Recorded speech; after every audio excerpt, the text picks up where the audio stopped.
Metro development అథారిటీలో భారీ మార్పులు మొదలయ్యాయి. హెచ్ఎండిఏ కమిషనర్ గా నియమితులైన దానా కిషోర్ మార్పులకు శ్రీకారం చుట్టారు.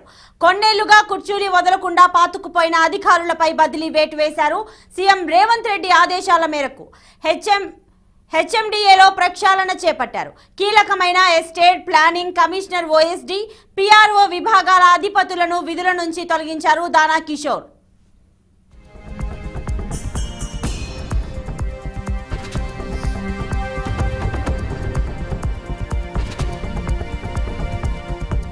కమిషనర్ ఓఎస్డీగా సుదీర్ఘ కాలం నుంచి కొనసాగుతున్న మాజీ అధికారి రామ్ కిషన్, ఎస్టేట్ ఆఫీసర్ కిషన్ రావు, పిఆర్ఓగా కొనసాగుతున్న రాములను విధుల నుంచి తొలగించారు. ఎస్టేట్ విభాగం బాధ్యతలను ఐఏఎస్ అధికారి అమ్రాపాలికి అప్పగించారు దానా కిషోర్. కమిషనర్ ఓఎస్డీగా మహిళా అధికారి జ్ఞాన ప్రసూనాంబను నియమించారు. ఇంజనీరింగ్, ప్లానింగ్, అర్బన్, ఫారెస్ట్రీ విభాగాల్లో పలు మార్పులు చేపడుతున్నట్లు సమాచారం.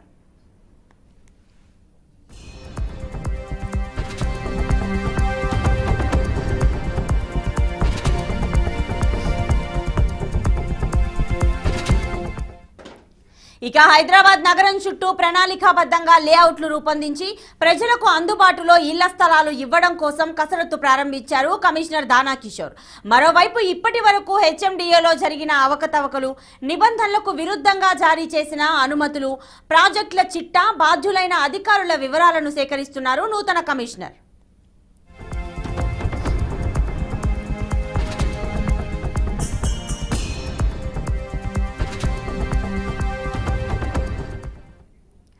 సో హెచ్ఎండిఏలో ప్రక్షాళన జరిగినట్టుగా తెలుస్తోంది. మరి దీనికి సంబంధించిన పూర్తి డీటెయిల్స్ మా ప్రతినిధి సత్యనారాయణ అందిస్తారు. సత్యనారాయణ, డీటెయిల్స్ ఇవ్వండి.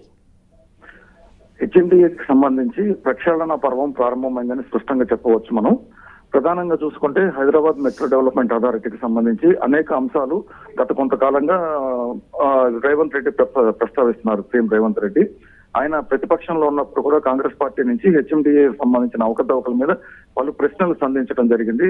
పలు అవకతవకలను ప్రజల ముందుకి అప్పట్లో ప్రభుత్వం, బీఆర్ఎస్ ప్రభుత్వం ముందు కూడా తీసుకొచ్చారు. అనేక అనుమతుల్లో ఇవ్వడంలో కానీ, లేఅవుట్ల అనుమతుల్లో కానీ, లేకపోతే ప్రాజెక్టులు అప్రూవల్ చేయడంలో కానీ హెచ్ఎండిఏ అనుసరించిన వైఖరి వివాదాస్పదంగా మారింది. ఎందుకంటే అక్కడ కొంతమంది అధికారులు ఏళ్ల తరబడి పాతుకుపోయారు. సుమారు 10 ఏళ్లు బీఆర్ఎస్ పాలనలో 9 సంవత్సరాల నుంచి ఒకే సీట్ లో పాతుకుపోయిన అధికారులు ఉన్నారు. కొంతమంది 6 సంవత్సరాల నుంచి అదే సీట్ లో పనిచేస్తున్న అధికారులు ఉన్నారు.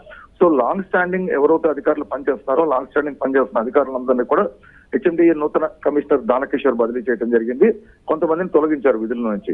అంటే ఉద్యోగం నుంచి పదవీ విరమణ చేసినా కూడా ఓఎస్టీ పోస్ట్ లో వాళ్ళని స్పెషల్ ఆఫీసర్ పోస్ట్ లో తీసుకొచ్చి రిటైర్ అయిన అధికారులకే చక్రాలు అప్పగించడం, పగ్గం అప్పగించడం మూలన అవకతవకలు అన్నది బయటికి కాకుండా వీళ్ళు నొక్కి పెట్టారని చెప్పేసి కూడా ఆరోపణలు ఉన్నాయి. ఈ క్రమంలోనే రామ్ కిషన్, తర్వాత కిషన్ రావు, అదే విధంగా పిఆర్ఓ రాములను కూడా తొలగించారు. ఇక హెచ్ఎండిఏలో కీలకమైన విభాగాలు ఇంజనీరింగ్ అండ్ ప్లానింగ్ విభాగాలు. ఇంజనీరింగ్ అండ్ ప్లానింగ్ కు సంబంధించి అనేక భవిష్యత్తు చర్యలు తీసుకోవాల్సిన అవసరం ఉన్నదని చెప్పేసి దానా కిషోర్ భావిస్తున్నారు. ఇటీవలే రేవంత్ రెడ్డితో జరిగిన సమావేశంలో కూడా కొన్ని స్పష్టమైన ఆదేశాలు హెచ్ఎండిఏకి వచ్చేయాలతో మనకు తెలుస్తుంది. దీంట్లో ప్రధానంగా చూసుకుంటే ఏంటంటే హైదరాబాద్ మహానగర అభివృద్ధికి సంబంధించి తీసుకోవాల్సిన చర్యలు ఏంటి, కొత్తగా ఏ ప్రాంతాల్లో అభివృద్ధి కేంద్రీకృతం అవుతుంటుంది, గతంలో జరిగిన పొరపాట్లు ఏం జరిగాయి, ఎక్కడెక్కడ నూతన లేఅవుట్స్ వేయటము, తర్వాత లేఅవుట్స్ వేసి ఇప్పుడు ఒకవేళ హెచ్ఎండిఏ భూములు గనక అమ్మాల్సి వస్తే ప్రజలకి సులభంగా ప్రజలకు అమ్మే విధంగా, అంటే సాధారణ ప్రజలు కూడా హెచ్ఎండిఏ స్థలాలను కొనే విధంగా.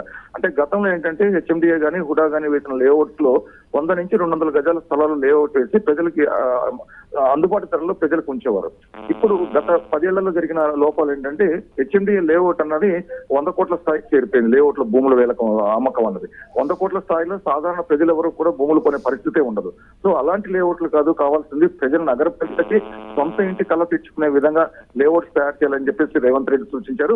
ఆ క్రమంలోనే ఇప్పుడు కమిషనర్ గా నియమితులైన దానా కిషోర్ హెచ్ఎండిఏ అధికారులతో గత 2 రోజులుగా ఈ బుద్ధ భవన్ లో కూర్చుని మాట్లాడుతున్నారు, సమీక్షలు నిర్వహిస్తున్నారు. సో దీనికి సంబంధించి మరికొన్ని మార్పులు కూడా హెచ్ఎండిఏలో జరిగే అవకాశాలు కూడా చాలా స్పష్టంగా కనిపిస్తున్నాయి. ప్రతిభ. Right Satyanarayana, thanks for the details.